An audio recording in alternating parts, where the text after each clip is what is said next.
إن الحمد لله نحمده ونستعينه ونستغفره ونستهديه ونعوذ بالله تعالى من شرور أنفسنا ومن سيئات أعمالنا.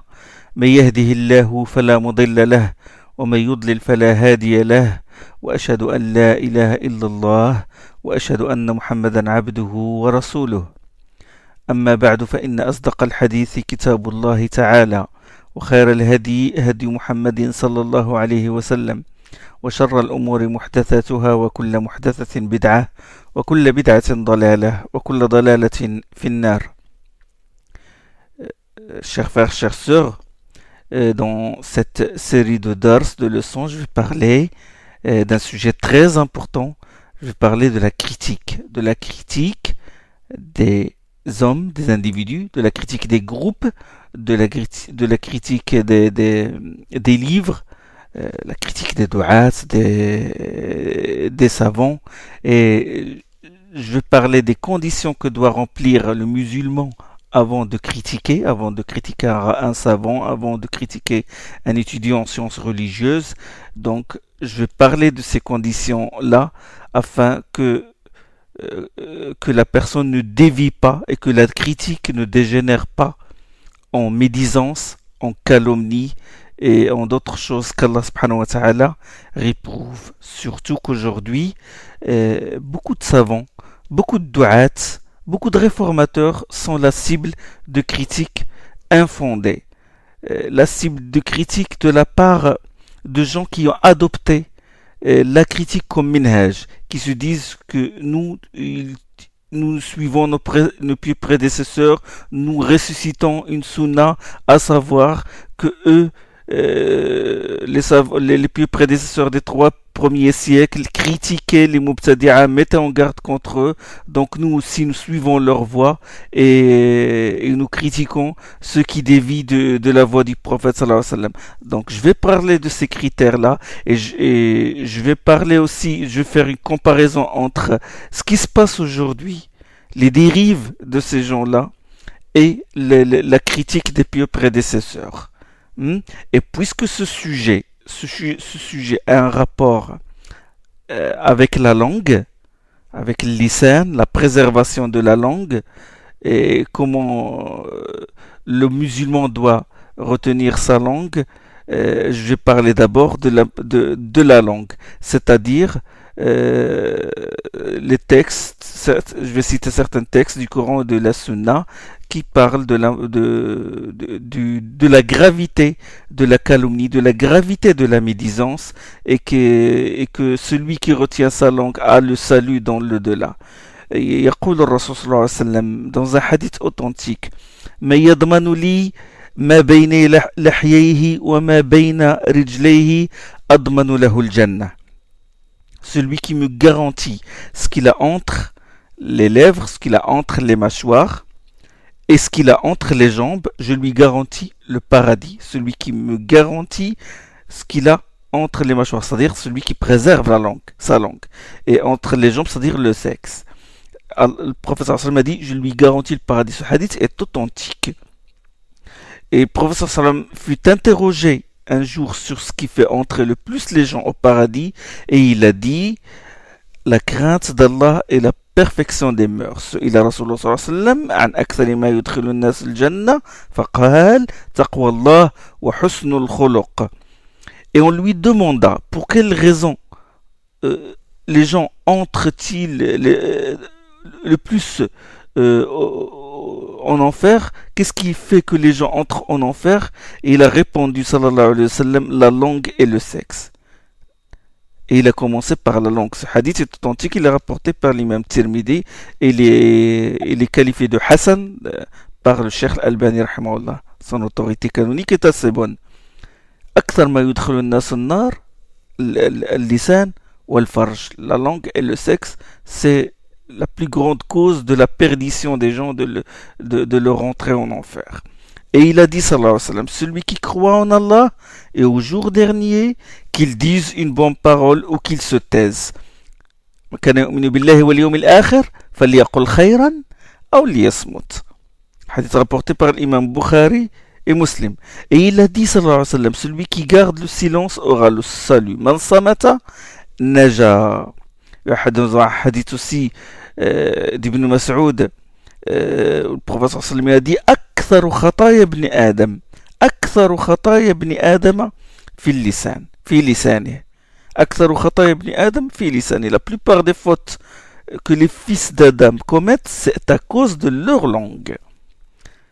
Vous connaissez tous le hadith de Mu'ad ibn Jabal, où Mu'ad a demandé au prophète sallallahu alayhi wa sallam, il lui a dit أخبرني بعمل يدخلني الجنة ويبعدني عن النار. Enseigne-moi une œuvre qui me fera entrer au paradis et qui m'éloignera de l'enfer. فقال الرسول صلى الله عليه وسلم لقد سألت عن عظيم لقد سألت عن عظيم وإنه ليسير على من يسره الله له. Tu viens de poser une question, tu viens d'interroger sur une affaire énorme. Et c'est une affaire énorme, mais elle est aisée pour celui pour qui Allah l'a rendu aisé. Puis le prophète sallallahu alayhi wa sallam, il lui a énuméré les prescriptions de l'islam. Il lui a montré ce qui fait l'œuvre qui rapproche d'Allah, qui rapproche du paradis et qui éloigne de l'enfer.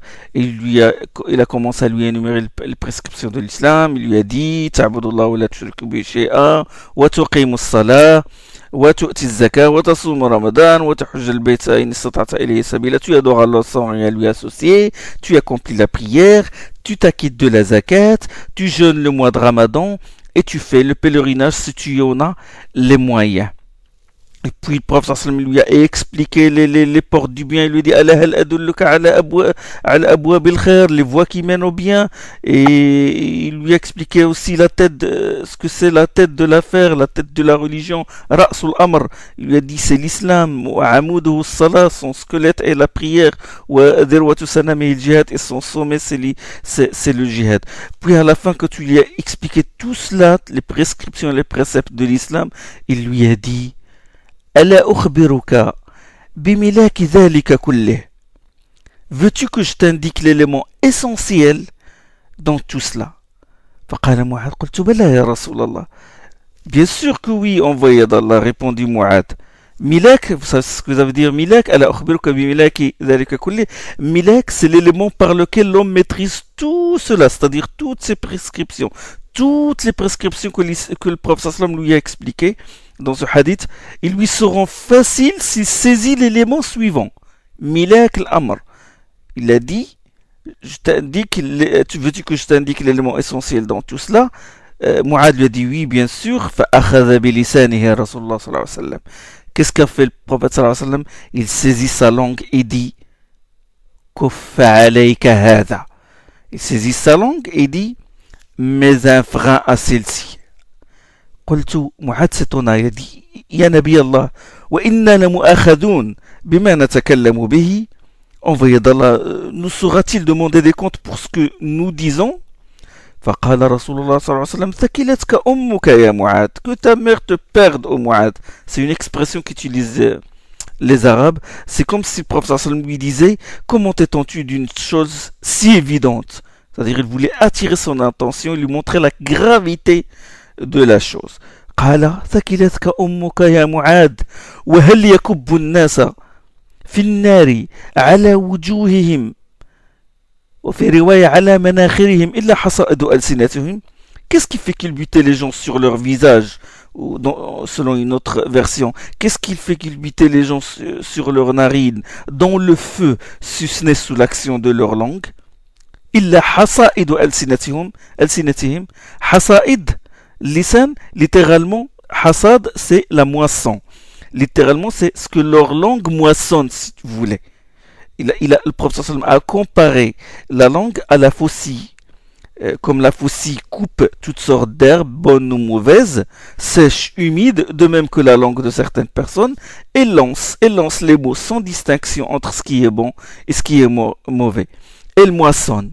Comme a dit le prophète, qu'est-ce qu'elle moissonne? La médisance, le mensonge, la calomnie, le fait de proférer la malédiction, l'injure, la polémique sans science, l'affectation, la dispute, le fait de qualifier quelqu'un de mécréant, le takfir, le fait de le qualifier de mubtadi' sans preuve, ou tadlil, d'égaré, tout ça c'est la personne, le serviteur en tiendra compte, et ça peut faire précipiter la personne en enfer. Il les culbute sur leur visage. De la langue, chers frères, de la langue dépend la foi du musulman. Vous vous rendez compte, Anas radiallahu anhu rapporte que l'envoyé d'Allah sallallahu alayhi wa sallam a dit: la foi du serviteur, la yastaqimu imanu abdin hatta yastaqima qalbu. La foi du serviteur ne s'améliorera pas, n'atteindra pas la perfection que si son cœur fasse preuve de rectitude. Wala yastaqimu qalbuhu hatta yastaqima lisanu. Et son cœur ne fera preuve de rectitude, ne se maintiendra sur la bonne voie que si sa langue se maintient sur la bonne voie. Hadith rapporté par l'imam Ahmed et il est qualifié d'authentique par Cheikh Al-Albani rahimahullah. Si la langue de la personne est mauvaise, alors sois sûr que son cœur est mauvais, que sa foi est faible. Pour vous montrer, chers frères, l'importance de la langue, c'est que chaque matin, tous les membres, tous les sens de l'homme avertissent la langue. عن أبي سعيد الخدري أن رسول الله صلى الله عليه وسلم قال: إذا أصبح ابن آدم فإن الأعضاء كلها تكفر اللسان. Lorsque le fils d'Adam se réveille le matin, tous les membres de son corps manifestent de la soumission à la langue. تكفر اللسان فتقول. Il manifeste, تكفر, ça veut dire qu'il manifeste de la soumission, et il le supplie. Il le supplie en ces termes. Qu'est-ce qu'ils disent les membres? فتقول اتق الله فينا فإنما نحن بك فإن استقمت استقمنا وإن اعوججت اعوججنا. Les sens de l'homme, toutes les parties de son corps, il supplie sa langue en ces termes. Il dit: crains Allah pour nous préserver, car nous dépendons de toi. Si tu te maintiens sur la voie de rectitude, nous nous maintiendrons sur la voie de rectitude nous aussi. Si tu dévies de la voie droite, nous dévierons nous aussi. Hadith rapporté par Tirmidhi, il est qualifié de Hassan, d'une autorité canonique assez bonne par Cheikh Al-Albani dans Sahih al-Jami'. Chers frères, chères sœurs, regardons-nous en face. Les assemblées auxquelles nous participons, quand les frères se réunissent dans un restaurant grec ou turc, ou quand les sœurs se réunissent dans une maison, ils parlent, d'accord. Ils pimentent leur discussion par la médisance, la calomnie, la moquerie, la rumeur, la mauvaise pensée, la critique, le dénigrement, la divulgation des secrets, surtout les sœurs, la divulgation des secrets conjugaux, dire sur telle qu'elle est grosse, qu'elle est petite, qu'elle est orgueilleuse, qu'elle est celle-là, qu'elle a divorcé avec un tel, etc., etc. En agissant ainsi, en calomniant quelqu'un, imaginez-vous, chers frères, chères sœurs, en train d'étendre au milieu de vous le cadavre d'un homme et en train de manger sa chair. Imaginez cette scène horrible. C'est exactement la scène qu'a décrite Allah subhanahu wa ta'ala au sujet de ceux qui médisent des gens. يقول الله سبحانه وتعالى في سورة الحجرات: ولا يغتب بعضكم بعضا أيحب أحدكم أن يأكل لحم أخيه ميتا فكرهتموه.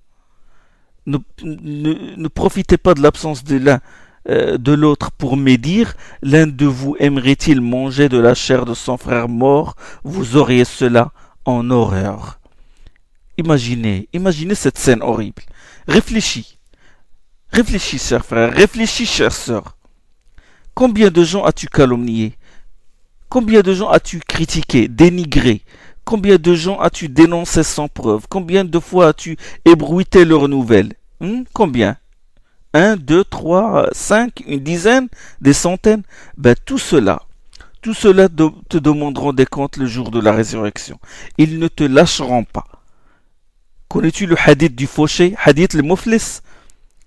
Le prophète sallallahu alayhi wa sallam a dit un jour à ses compagnons: sauriez-vous me dire qui est celui que l'on peut qualifier de fauché? Atadruna min al-muflis.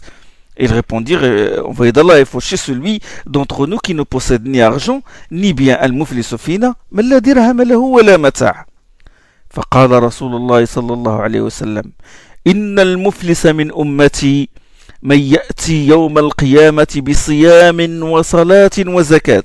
Dans ma communauté, le fauché est celui qui, le jour du jugement, aura à son actif la prière, le jeûne, la zakat.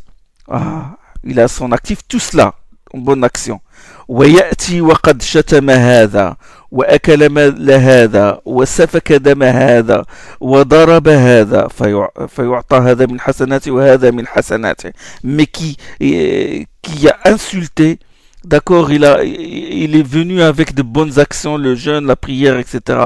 Mais qu'est-ce qu'il a fait? Il a insulté un tel, il a calomnié un tel, il a dévoré les biens d'un tel, il a versé le sang d'un tel, frappé un tel, si bien qu'on lui prendra ses bonnes actions pour les distribuer en dédommagement à ses victimes. S'il ne reste plus de bonnes actions pour dédommager ses victimes, on prendra de leurs mauvaises actions. On prendra de leurs mauvaises actions, on les jettera sur lui et on le jettera ensuite en enfer. Hadith authentique rapporté par Muslim. Imagine, tu te trouves sans rien. Déjà celui dont parle le prophète sallallahu alayhi wa sallam est quelqu'un dont la prière a été acceptée, dont le jeûne a été accepté, dont l'aumône a été accepté. Qu'en est-il de quelqu'un qui n'a à son actif rien? Ni prière accomplie de manière parfaite, ni jeûne complet avec ses règles et ses devoirs, ni aumône sincère. Quelqu'un qui, Allah subhanahu wa ta'ala, qu'Allah nous traite avec clémence et miséricorde. Des gens comme nous. Déjà, la personne n'a à son actif aucune bonne action et toute sa vie, il calomnie ses frères, il calomnie les du'at et les réformateurs. Tu penses, cher frère, que les choses sont sans gravité?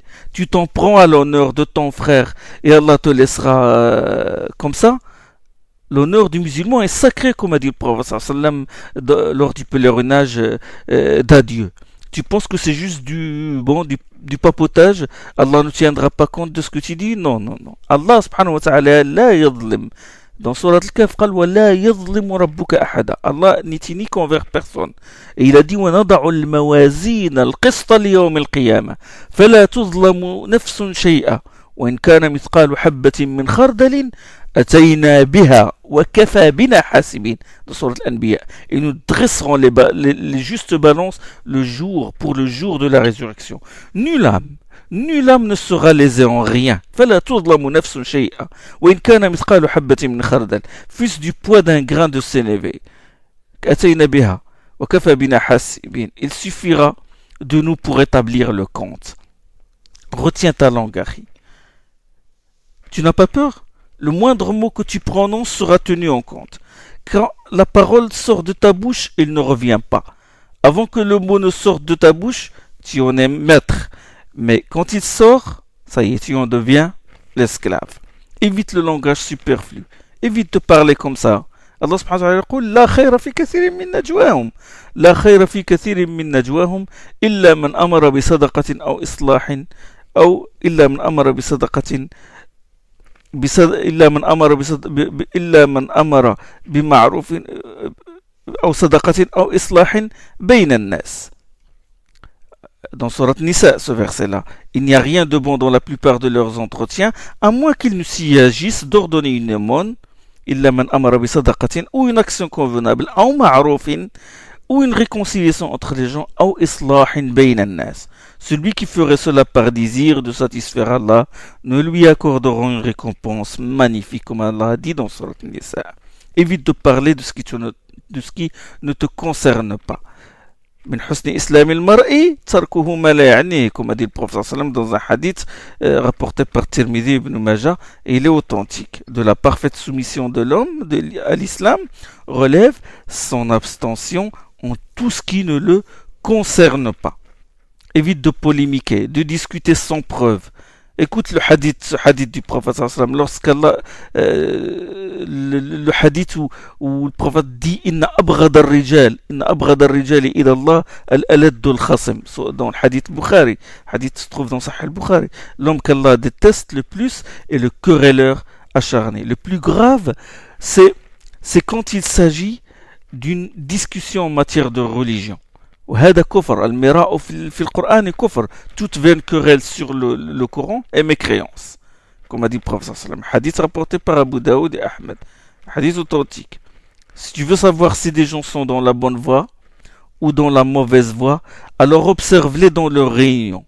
S'ils s'engagent dans des polémiques et discutent sans science, alors sois sûr qu'ils sont dans l'égarement. عن أبي أمامة رضي الله عنه. أبو أمامة il rapporte que le prophète صلى الله عليه وسلم a dit ما ضل قوم بعد هدى كانوا عليه إلا أوتوا الجدل. Des gens qui étaient dans la bonne voie ne se sont jamais égarés qu'après s'être livrés à la controverse. Hadith rapporté par Tirmidhi. Et c'est un hadith authentique. Hein? La controverse. L'un, il dit Allah n'a-t-il pas dit dans ce verset, dans tel verset, et l'autre il crie Allah n'a-t-il pas dit dans tel autre, et ils opposent certaines parties du livre d'Allah à d'autres, ou des hadiths à d'autres, sans science, sans connaître les fondements du droit, sans savoir si ce hadith-là a une portée générale, ou une portée particulière, ou il est restreint à un certain cadre, ou il a une portée absolue, ou, etc., etc.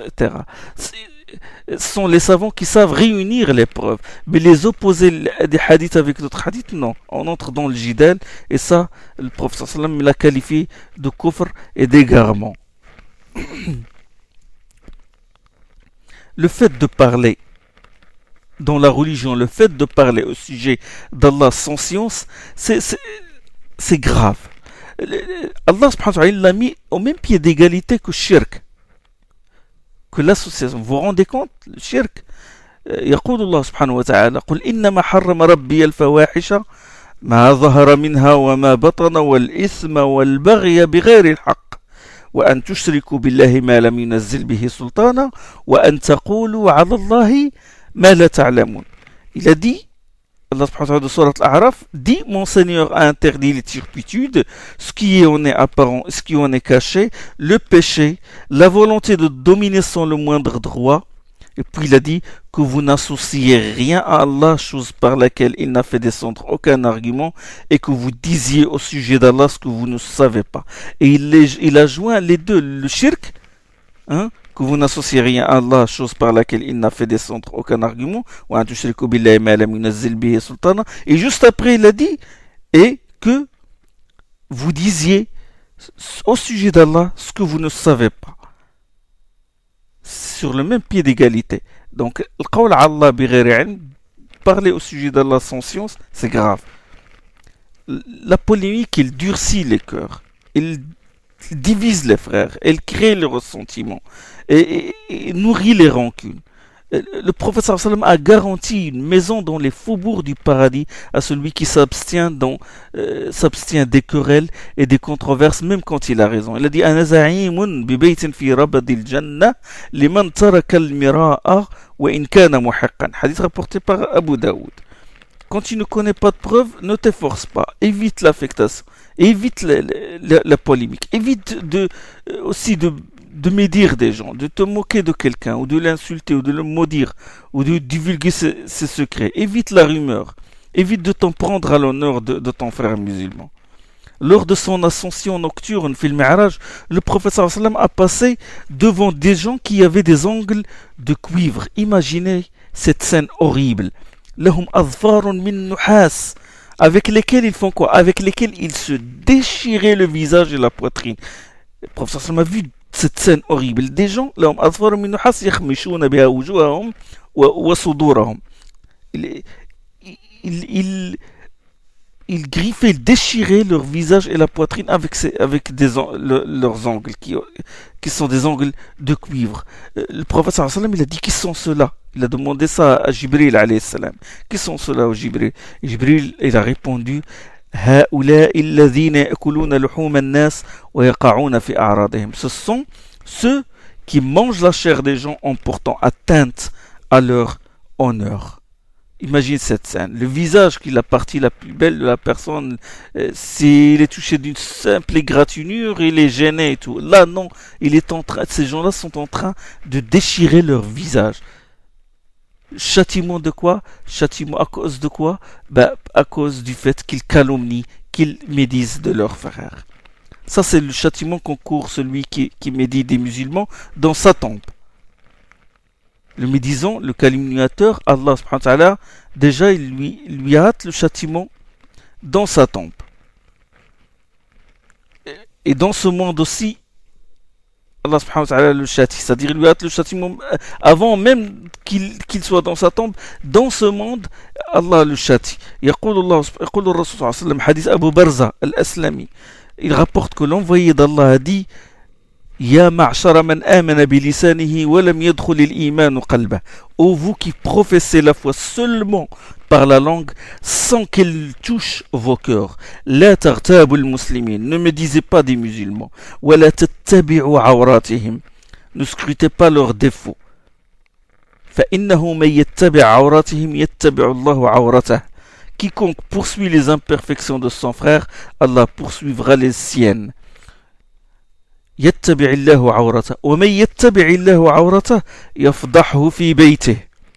Et si Allah poursuit les imperfections de quelqu'un, il le dénonce et le couvre de honte, dût-il se cacher au fond de sa maison. Comme dans un hadith, ce hadith est rapporté par Abu Daoud et par l'imam Ahmed et il est qualifié d'authentique par Sir Sheikh Albani.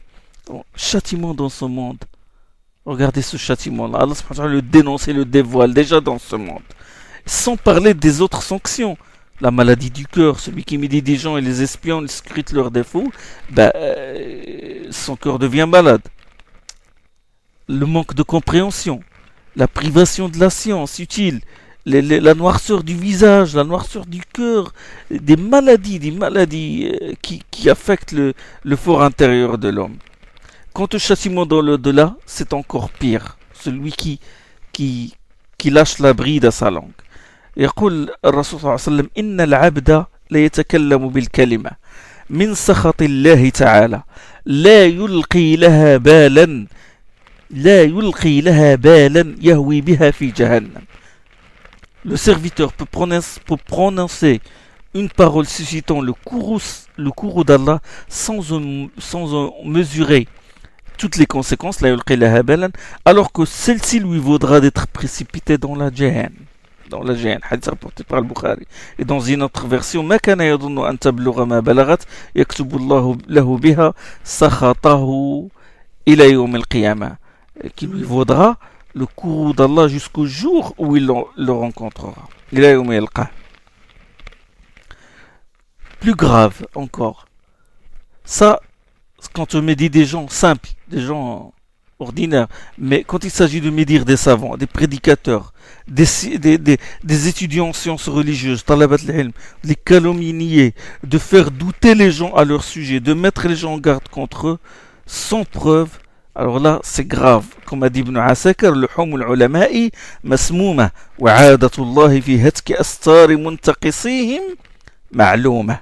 Allah déchire le voile par lequel il couvre les défauts de ceux qui les dénigrent et les critiquent, critiquent les savants.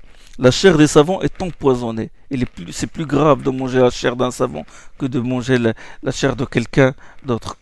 Je parle de manger la chair, c'est-à-dire le médire et le calomnier. Quand on critique un savant ou un talib ilm, quand on médit de lui, quand on le calomnie, qu'est-ce qu'on fait? On empêche les gens de profiter de son savoir. On les prive de son savoir. Et le jour du jugement, il ne viendra pas seul pour te demander des comptes. Tous ceux qui se sont abstenus de prendre de lui, tous ceux qui ont cessé de prendre la science de lui, ils vont prendre de tes hasanats. Ils vont te demander des comptes. Pourquoi tu les as mis en garde contre quelqu'un qui est digne et tu les as privés de sa science? Ça rentre dans ce qu'on appelle as-sadd an sabilillah. C'est comme si quand on calomnie un savant, c'est comme si on empêche les gens de suivre la voie d'Allah. Et plus grave encore, quand la médisance ou la calomnie où l'insulte touche la religion de la personne, touche sa foi. Vous savez, on peut calomnier quelqu'un, on peut médire de lui, on peut le critiquer, sa taille, on dit qu'il est de grande taille ou il est de petite taille, ou décrire son comportement en disant qu'il est orgueilleux, mais plus grave quand il s'agit de quelque chose qui touche la religion, comme le fait de dire qu'il est un mubtadi' ou qu'il est un égaré. Là, on entre dans un autre domaine. Là, la gravité s'accentue encore. On le qualifie de mubtadi', d'égaré, de corrupteur, modèle, ou de khabith, de mécréant, ou de takfiri, de kharijite, ou de morji, ou de mu'tazilite, ou de mufawwid, sans parler des autres qualificatifs qu'on entend aujourd'hui, au sujet desquels il n'existe aucune preuve, ni dans le Coran, ni dans la Sunna, comme hizbi, sororite, etc. Ça, il faut vraiment s'en rendre compte. Il faut vraiment être conscient d'une telle réalité. Dire de quelqu'un qu'il est gros, trop petit ou maigre, ou il s'habille mal, ou bon, des choses qu'il déteste entendre, c'est grave. Mais plus grave encore quand on s'en prend à sa foi. Quand on lui donne un qualificatif qui a une source religieuse. Quand on dit il est mubtadi', il est dal, il est hérétique, zindiq, il est mulhid. Ça c'est plus grave. La gravité devient élevée. Et le châtiment qui s'ensuit, bien sûr, devient un châtiment terrible. Plus dur. Subhanallah. Il y a certains frères, voilà, ils se déclarent comme des juges sur la foi des gens. Et subhanallah, qui t'a ordonné de les juger? Un tel est mubtada', tel autre est zindiq, sororit, harakit. Ça y est, tu es devenu juge sur ce que font les gens. Ibn Taymiyyah, rahmahullah, il a dit dans le Jawab Sahih, suivez bien ce que je vais dire. Le kitab Jawab Sahih al-Mubaddal din al-Masih. Il dit Ibn Taymiyyah, rahmahullah, ولما كان أتباع الأنبياء هم أهل العلم والعدل.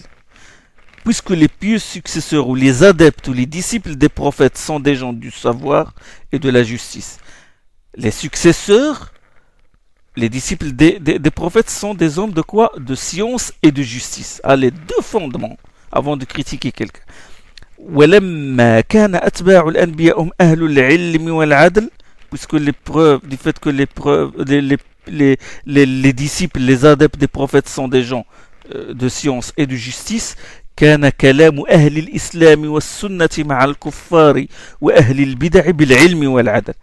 Donc, il a dit tout ce que les gens de l'islam et de la sunna, il parle des gens de la sunna, tout ce qu'ils disaient au sujet des mécréants et des gens de l'innovation, des mubtadi'a, relève de la science et de la justice. Suivez bien. بالعلم والعدل لا بالظن وما تهوى الأنفس. Tout ce que les gens de l'islam et de la sunna disaient au sujet des mécréants et des mubtadi'a relève de la science et de la justice et non pas des conjectures et des passions. Ce n'est pas par passion qu'on critique et non pas sans se basant sur des preuves, juste des conjectures. ولهذا قال, là il donne l'argument. ولهذا قال النبي صلى الله عليه وسلم. C'est pourquoi le prophète صلى الله عليه وسلم a dit القضاة ثلاثة قاضيان في النار وقاد في الجنة. Sur 3 juges, un ira au paradis et 2 iront en enfer. Un ira au paradis et 2 iront en enfer. Celui qui connaît la vérité et juge conformément à elle ira au paradis. رجل علم الحق وقضى به فهو في الجنة. Celui qui connaît la vérité et juge en fonction de cette vérité, il ira au paradis. ورجل علم الحق وقضى بخلافه فهو في النار. Celui qui connaît la vérité mais la viole dans ce jugement ira en enfer. ورجل قضى للناس على جهل فهو في النار. Celui qui juge en ignorant la vérité ira en enfer. Ce hadith se trouve dans Mustadrak al-Hakim et c'est un hadith authentique. Là, il donne l'argument sur l'argument, la parole du prophète sallallahu alayhi wa sallam. Suivez bien ce qu'il va dire par la suite. فَإِنْ كَانَ مَنْ يَقْضِي بَيْنَ النَّاسِ. Quand il a donné le hadith sur les 3 juges, les 2 iront en enfer et le juge et un ira au paradis, il dit فإن كان من يقضي بين الناس في الأموال والدماء والأعراض إذا لم يكن عالما عادلا كان في النار. Si celui qui juge entre les gens dans les affaires qui concernent les biens, le sang et l'honneur, alors qu'il n'est pas savant et n'est pas juste, sera en enfer. فكيف بمن يحكم في الملل والأديان. Il a dit, si celui-là ira en enfer, que dire alors de celui qui juge dans les affaires qui concernent les confessions. فكيف بمن يحكم في الملل والأديان وأصول الإيمان والمعارف الإلهية والمعالم العلية بلا علم ولا عدل. Il a dit, si ce juge-là ira en enfer, alors que dit-on? Que dire alors de celui qui juge dans les affaires qui concernent les confessions, les religions, les principes de la foi, la théologie, les connaissances sacrées, sans science ni justice. Donc, celui qui critique sans preuve, celui qui catalogue ou qui classe les du'at, les ulama dans des sectes, il les qualifie de mubtadi'a alors qu'ils sont innocents. Alors celui-là, son cas est plus grave que le juge qui juge dans les affaires de sang, de bien, de l'honneur. Méditez bien ce que j'ai dit, ce qu'a dit Ibn Taymiyyah. L'honneur des musulmans, comme a dit Ibn Daqiq al-Eid, vous connaissez ce grand savant, il a fait Sharh al-Arba'in Nawawiyya, c'est un grand savant. L'honneur des musulmans, أعراض المسلمين حفرة من حفر النار, il a dit Ibn Daqiq al-Eid. وقف على شفيرها طائفتان من الناس المحدثون والحكام. L'honneur des musulmans est une fosse de l'enfer. Deux catégories de gens se trouvent sur le bord de cette fosse. Les savants du hadith et les juges. Al-muhaddithun ou al-hukam. Akhi, tu n'es pas un juge et tu n'es pas un muhaddith. Tu n'as pas assez de science. Tu veux toi aussi te placer sur le bord de cette fosse. Tu vas tomber parce que tu n'as pas de science. Donc ça c'est le travail soit des hukam, ils jugent les honneurs des gens, leurs biens, etc. Et le muhaddithin, parce qu'ils défendent la sunna, ils critiquent les rapporteurs des hadiths pour dire que tel hadith est authentique et tel hadith ne l'est pas. Je m'adresse là à vous, chers frères, je m'adresse à mes chères sœurs, aux fidèles, aux multazimin, aux frères qui ont laissé pousser leur barbe et porter le qamis, nisf al-saq, la moitié de la jambe, et aux sœurs qui portent le hijab et le niqab. Mais malheureusement, qu'est-ce qui leur est arrivé? Ils se sont dépouillés de toute pudeur et tout respect à l'égard des savants, à l'égard des du'at, à l'égard des talabat al-ilm et à l'égard de leurs frères, et ont été emportés par cette vague du jarh al-ta'dil que je vais expliquer inchallah, et ils ont été contaminés par la manie de faire douter les gens au sujet de leurs savants, de critiquer les gens du bien, de critiquer de leur lancer des accusations, la manie de la calomnie, de publier les défauts des du'at et de cacher leurs bonnes actions. La manie de classer les gens dans des sectes, un tel est ash'arit, ikhwani, turuqi, tablighi, kharijit, hizbi, tout ce qu'on entend maintenant. Et quand ils ne trouvent rien, qu'est-ce qu'ils font? Ils sont de l'intérieur des gens et jugent leur intention, comme s'ils connaissent le rêve. Le cheikh Ibn Qa'oud, l'un des grands savants de l'Arabie Saoudite, rahimahullah, il est mort, il est un membre du conseil permanent de Lajnat Da'ima al-Ifta et un membre de Hay'at Kibar al-Ulama, c'est-à-dire qu'il est l'un des grands savants de l'Arabie Saoudite. Il a dit, moi j'ai entendu quelqu'un dire sur son frère, il dit Fulanun salafi al-zahir mubtadi'u al-batin. Il dit sur quelqu'un qu'il est extérieurement un salafi et qui est intérieurement un mubtadi'. Il dit, subhanallah, là il juge l'intérieur des gens, il juge leur cœur, c'est comme s'il connaît le ghaib, c'est comme s'il connaissait le ghaib. Rahimallah Ibn Taymiyyah qui dénonce vraiment ces gens-là. Wallah, quand moi j'ai lu ce passage d'Ibn Taymiyyah, je me suis dit, j'ai dit que peut-être Ibn Taymiyyah vivait avec nous dans nos réunions. Regardez comment il les décrit, comment il dévoile les gens qui médisent de leur frère. Il dit فَمِنَ النَّاسِ مَنْ يَغْتَابُ مُوَافَقَةً لِجُلَسَائِهِ. وأصحابه وعشائره مع علمه أن المغتاب بريء مما يقول أو فيه بعض ما يقول. Parmi les gens, il y a celui qui médit d'une personne pour demeurer en accord avec ceux qui sont assis autour de lui, dans ses assemblées, ou ses amis, ou ses proches, alors qu'il sait que la personne en question est totalement ou partiellement innocente de ce que ces derniers lui attribuent. لكن يرى أنه لو أنكر عليهم قطع المجلس واستثقله أهل المجلس ونفروا عنه. Il dit, mais il estime que s'ils désapprouvent ce qu'ils disent, mais il estime que s'il désapprouve ce qu'ils disent, il va rompre l'ambiance de l'assemblée et les assistants vont le trouver gênant et vont le fuir. لكن يرى أنه لو أنكر عليهم قطع المجلس واستثقله أهل المجلس ونفروا عنه. فيرى موافقتهم من حسن المعاشرة. Il considère alors que le fait d'être en accord avec eux relève de la parfaite amitié. فيرى موافقتهم من حسن المعاشرة وطيب المصاحبة وقد يغضبون فيغضب لغضبهم فيخوض معهم. Il considère alors que le fait d'être en accord avec eux relève de la parfaite amitié et de la bonne compagnie. Il se peut même qu'ils manifestent leur colère et qui, lui aussi, pour être d'accord avec eux, se met lui aussi en colère. Ainsi, il s'engage avec eux dans leur délire. Et c'est ce qui se passe aujourd'hui. Il y a beaucoup de frères, subhanallah, il y a personne qui n'intervient, il dit non, écoutez, vous êtes en train de critiquer sans preuve, vous êtes en train de médire de votre frère, de le calomnier. Personne ne se dresse comme ça, n'a le courage de le faire. Donc il continue de rester, de garder l'ambiance de l'assemblée, de la réunion. ويقول ابن تيمية رحمه الله تعالى ومنهم من يخرج الغيبة في قوالب شتى. Il a dit parmi eux, là il dévoile, il dénonce les calomniateurs. Il dit parmi eux, il y a celui qui présente la médisance sous diverses couvertures. ومنهم من يخرج الغيبة في قوالب شتى تارة في قالب ديانة وصلاح فيقول ليس لي عادة أن أذكر أحدا إلا بخير ولا أحب الغيبة ولا الكذب وإنما أخبركم بأحواله.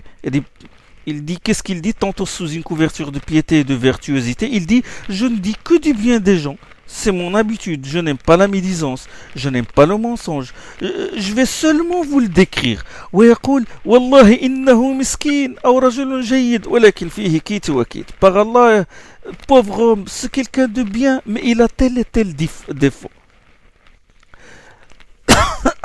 وربما يقول دعونا منه الله يغفر لنا وله وإنما قصدهم استنقاصه وهضما لجنابه.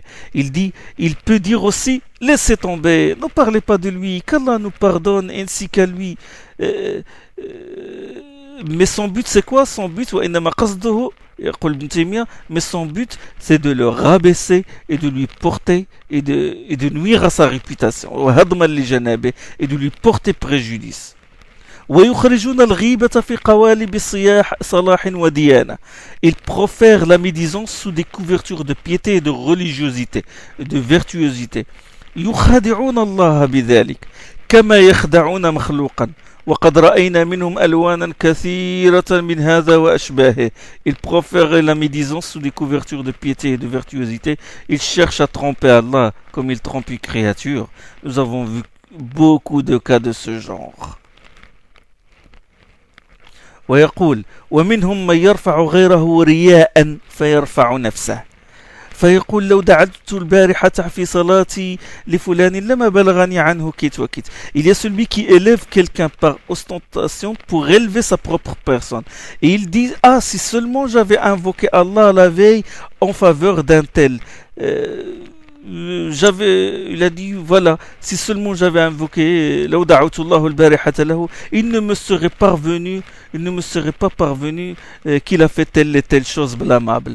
Le but c'est quoi? C'est de se montrer supérieur à lui. ليرفع نفسه يقول ابن تيمية ومنهم من يرفع غيره رياء فيرفع نفسه فيقول لو دعوت البارحة في صلاتي لفلان لما بلغني عنه كيت وكيت. Ah, si seulement j'avais invoqué la veille, j'avais invoqué Allah la veille en faveur d'un tel, il ne me serait pas parvenu qu'il a fait telle et telle chose blâmable.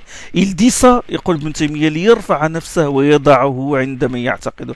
Il dit ça pour élever sa propre personne et pour rabaisser la personne en question aux yeux de ses admirateurs.